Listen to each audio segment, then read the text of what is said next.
अस्सलाम नाज़रीन, मैं इमदाद सुमरो। ख़बर ये है कि अपोजिशन की तहरीक के ऐलान के साथ ही जो बड़ा फ़ैसला हुआ वो ये हुआ है कि मौलाना फ़ज़ल रहमान जो PDM के सरबराह मुकर्रर किए गए हैं वो अपोजिशन और असल क़ुव्वतें यानी जो मुक़्तदर है पाकिस्तान की इस्टेब्लिशमेंट है उसके साथ मुज़ाकरात के लिए सालिस का किरदार भी अदा करेंगे या मुज़ाकरात के लिए उनको अख्तियार होगा, क्योंकि दो बड़ी जमातें जो पीपल्स पार्टी और मुस्लिम लीग नून उन दोनों ने जो मामला तय होने हैं उसमें इमरान खान को बीच से निकाल दिया है। बुनियादी तौर पर हम इसको ये कह सकते हैं कि इमरान खान दी मंजी जड़ी ठुकी जा चुकी है, मंजी ठोक दी है मौलाना फ़ज़ल रहमान और अपोजिशन की दीगर जमातों ने। और ख़ास तौर पर नवाज़ शरीफ साहब की जो स्टेटमेंट आई थी, जो उन्होंने APC से ख़िताब किया था कि जनाब इमरान खान तो क्या चीज़ है, हम तो उनसे निबड़ने जा रहे हैं, उनसे मुकाबला करने जा रहे हैं जो इनको लेकर आए थे। तो जब ज़ाहिर है क्योंकि जब इतनी बड़ी तहरीक शुरू होती है, अपोजिशन कि तमाम जमातें जब एक सफ़े पे बैठती हैं और हुकूमत को गिराने के लिए संजीदा इक़दामात करना शुरू करती हैं और बड़ी तहरीक का ऐलान करती हैं, तो जो दूसरा फ़रीक होता है जिसकी तरफ नवाज़ शरीफ का इशारा था उसको भी ज़ाहिर उसने भी इस मामले को संजीदा लिया। और उसके बाद ख़बर जो अब तक सामने आई है वो ये आई है कि मौलाना फ़ज़ल रहमान के साथ बाज़ाब्ता तौर पर जो है एक राब्ते शुरू हो चुके हैं और वो राब्ते इस सारी जो सूरत हाल ताकि इससे निकलने के लिए कोई ऐसी सूरत हाल पैदा ना हो कि मुल्क में अनारकी पैदा हो, ऐसी कोई तहरीक पैदा ना हो कि अफरा तफरी पैदा हो, इंतशार पैदा हो, कोई रास्ता निकाला जाए ताकि इस सिचुएशन से निकलें। फंसने से पहले ही जो इस्टेब्लिशमेंट चाहती है कि अपोजिशन से मुज़ाकरात करें, क्योंकि नवाज़ शरीफ इंतहाई संजीदा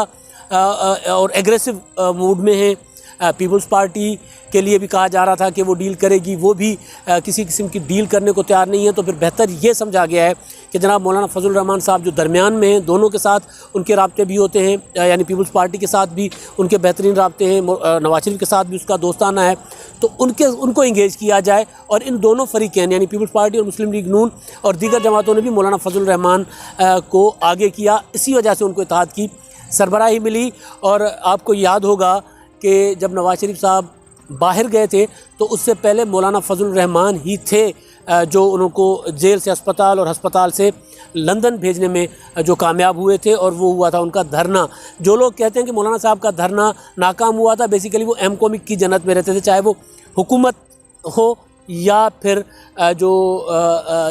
तज्जिया निगार, सो कॉल्ड तज्जिया निगार जो कोट टाइप पहनकर बैठ जाते हैं आगे शाम को, पता कख नहीं होता तो वड्डियां वड्डियां गल्लां करते हैं, वो वाले जो तज्जिया निगार थे उनका ख्याल था कि मौलाना साहब नाकाम हो गए और मौलाना साहब के ठठोलियाँ उनको मजाक उड़ाया गया था मौलाना साहब का। लेकिन किसी ने ये नहीं देखा था कि भाई नवाज़ शरीफ सज़ा याफ्ता कैदी, वो जेल से अस्पताल आता है, अस्पताल से फिर लंदन चला जाता है और उसके बाद मौलाना साहब की तहरीक जो है वो ख़त्म हो जाती है, धरना वापस चला जाता है। मौलाना साहब जो मरने मारने को तैयार थे वो खामोशी से फिर वापस आ जाते हैं, उनको गारंटी कोई कराई जाती है। शुजात हुसैन साहब और परवेज़ इलाही साहब के लिए मौलाना साहब ने कहा था कि उन्होंने हमें कोई गारंटी कराई थी। भाई शुजात हुसैन और परवेज़ इलाही जो हैं वो उस्मान बुज़दार उनसे तगड़ा है, तो उन्होंने क्या गारंटी कराई होगी। बेसिकली मौलाना साहब को पता था कि उन्होंने क्या अचीव करना है, किस लिए गए, उनका टारगेट था और एक फेस सेविंग चाहिए थी, तो उसके लिए मौलाना साहब ने एक स्टेटमेंट जारी कर दी थी।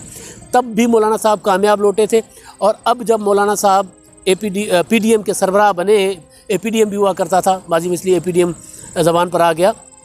PDM के सरबराह बने थे, तब भी ये सारी चीज़ें एक बड़ी कामयाबी के तौर पर देखी जा रही थी कि अगर मौलाना साहब आएंगे सामने तो कुछ ना कुछ हासिल करेंगे। और अब जो ये इत्तेहाद जो PDM की तहरीक, क्योंकि 16 अक्टूबर से गुजरांवाला में पहला जलसा है मरीम नवाज़ का और मौलाना फ़ज़ल रहमान उससे पहले मरीम नवाज़ से मुलाकातें भी कर रहे हैं, आसिफ जरदारी और बिलावल भुट्टो से भी राब्ते में, दीगर जमातों से भी राब्ते में। और अब तो खैर वो इत्तेहाद एक ही प्लेटफॉर्म पे हैं, तो उनके राब्ते तेज़ी के साथ अपनी कमेटीज़ के ज़रिए हैं। तो होगा ये बुनियादी तौर पर जो चीज़ है वो ये है कि इमरान खान ख़त्म, इमरान खान की इक़्तिदार और इमरान खान की अख्तियार बेसिकली, या उनकी अफादियत, उनकी अहमियत ख़त्म। जो नवाज़ शरीफ ने या जो पीपल्स पार्टी कहती आई थी, बिलावल भुट्टो ने जो कहा था कि सिलेक्टेड हैं, तो जो सिलेक्टर्स हैं उनके साथ अब इंगेज करेंगी पॉलिटिकल पार्टीज़ और वो उस तरफ बढ़ रही हैं। अब ज़ाहिर कंडीशंस क्या आती हैं, सामने चीज़ें क्या आती हैं, तो आगे जाके पता चलेगा जब बाज़ाब्ता मेज़ पे बैठा जाएगा, सामने चीज़ें आएंगी। लेकिन जो इसको कहते हैं हाइब्रिड रिजीम कहते हैं, हाइब्रिड रिजीम जो है वो, या जो प्रॉक्सी इक़्तिदार इसको कहते हैं, प्रॉक्सी جو حکومت بٹھائی گئی تھی وہ پراکسی حکومت جو ہے وہ بنیادی طور پر وہ اس کی افادیت اور اس کی اہمیت ختم ہو چکی ہے، اور ختم کی ہے صرف جو اپوزیشن کے تحریک کے اعلان نے۔ اس سے پہلے جس طرح یہ اداروں کو استعمال کیا جا رہا تھا، یا جو اپوزیشن الزام لگاتی رہی ہے کہ نیب اور دوسرے اداروں کے ذریعے اپوزیشن کو لتاڑا جا رہا تھا اور امپورٹنس بنائی جا رہی تھی، وزیر اعظم صاحب روزانہ آگے کہتے تھے میں NRO نہیں دوں گا، میں NRO نہیں دوں گا، تو اب وہ کہتے تھے، اپوزیشن کہتی تھی جناب NRO مانگ کون رہا ہے؟ تو اب یہ بھی ان کے مطلب یہ تک بیان دینے جوگے نہیں ہوں گے جیسے ہی یہ عملی اس میں جائے گی یہ تحریک میدان میں۔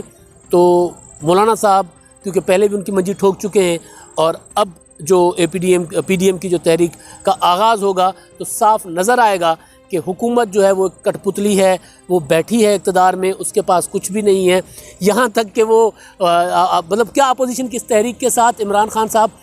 کیا مذاکرات کریں گے؟ اتنی بڑی تحریک، اتنی بڑی اپوزیشن کے ساتھ، جو شوگر کا نوٹس لیتے ہیں، چینی کا نوٹس لیتے ہیں تو چینی مہنگی ہو جاتی ہے، جو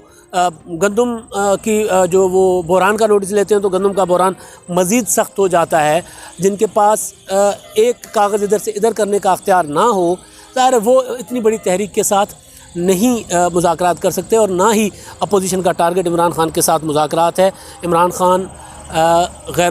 متعلقہ ہو چکے ہیں، ریلیونٹ ہو چکے ہیں اس سارے سیناریو میں، چاہے وہ وزیر اعظم ہیں، لیکن جتنے بااختیار وزیر اعظم جنے جو تھے وہ ایک فوجی صدر کے نیچے وزیر اعظم تھے، اتنے بااختیار عمران خان اتنے بھی نہیں ہیں۔ جو امپورٹنس، جو حیثیت جنیجو کی ہوتی تھی، وہ انہوں نے بھی وہ اپوزیشن کی گول میز کانفرنس بٹھا دی تھی تمام جماعتوں کی افغانستان کے معاملے پر۔ ایون میر ظفر اللہ جمالی جتنے بااختیار تھے وہ بھی انہوں نے کم از کم انکار کر دیا تھا عراق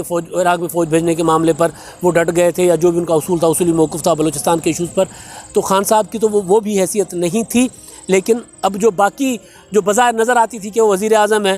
وہ بھی اب ان کی جاتی نظر آئے گی آئندہ چند روز میں۔ اب تک کے لیے اتنا ہی، اللہ حافظ۔